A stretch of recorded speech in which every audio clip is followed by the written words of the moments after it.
Dostavljanje objave bilo je u njegovoj prirodi.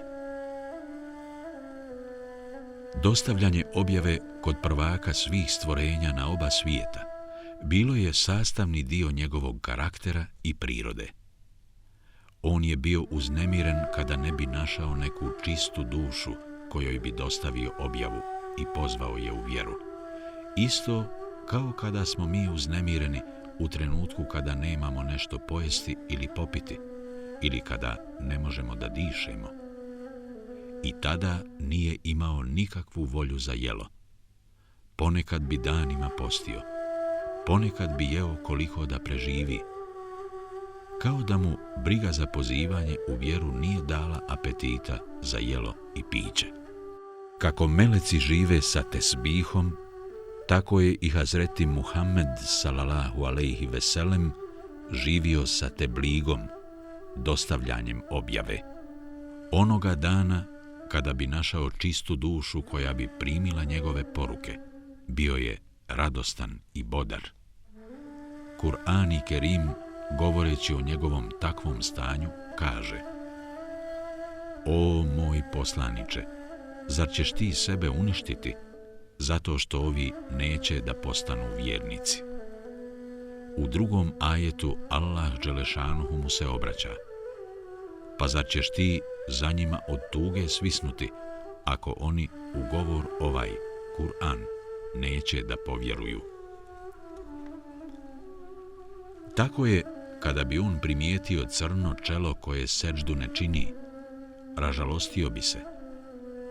I kad god bi vidio čovjeka bez vjere, u njegovoj duši bi zavladala oluja tuge. To je zapravo i postojalo u njegovoj duši.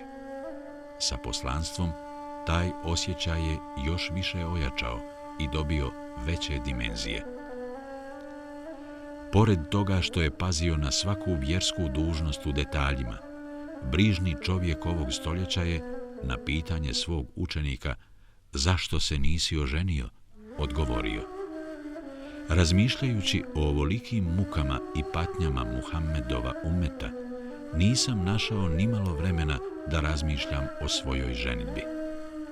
Da, takva je situacija kod vjerovjesnika i kod njegovih nasljednika. Mislim da svijet danas čeka ovakve brižne ljude.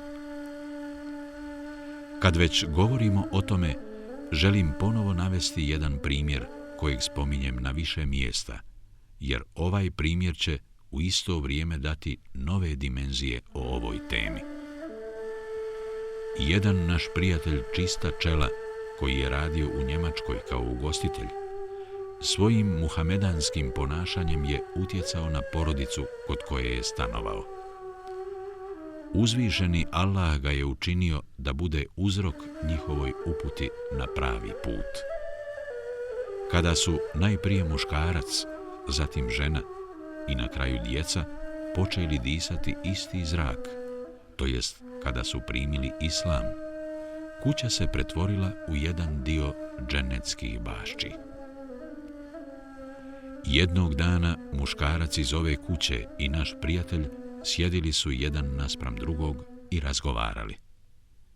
U jednom trenutku ovaj čovjek u čijoj duši je uputa na pravi put izazvala nova osjećanja, obratio se našem prijatelju: Prijatelju, tebe mnogo volim, toliko da mi ponekad dođe da otvorim srce i da te u njega smjestim, jer ti si mi bio uzrok da krenem pravim putem. Meni i mojoj porodici si dao vječan život. Međutim, u isto vrijeme ja sam ljut na tebe, toliko da mi ponekad dođe da te dohvatim za kragnu i da te pretučem. Ti ćeš me pitati: zašto i zbog čega? Da ti kažem zbog čega. Prije nego što si ti došao kod nas, umro mi je otac. On je bio mnogo zaslužniji od nas da primi islam. Imao je prečistu dušu i uredan život. Da si došao prije njegove smrti, i njemu bi bio uzrok da primi islam. Eto, zbog tog tvoga kašnjenja ja sam dosta ljut na tebe. Ovaj ukor liči mi na jecaj cijele Europe, pa čak i cijelog svijeta. Ja se lično mnogo plašim da ću za to biti pitan, jer mislim da nisam tamošnjim ljudima dostavio islamske poruke onako kako se to od nas očekivalo.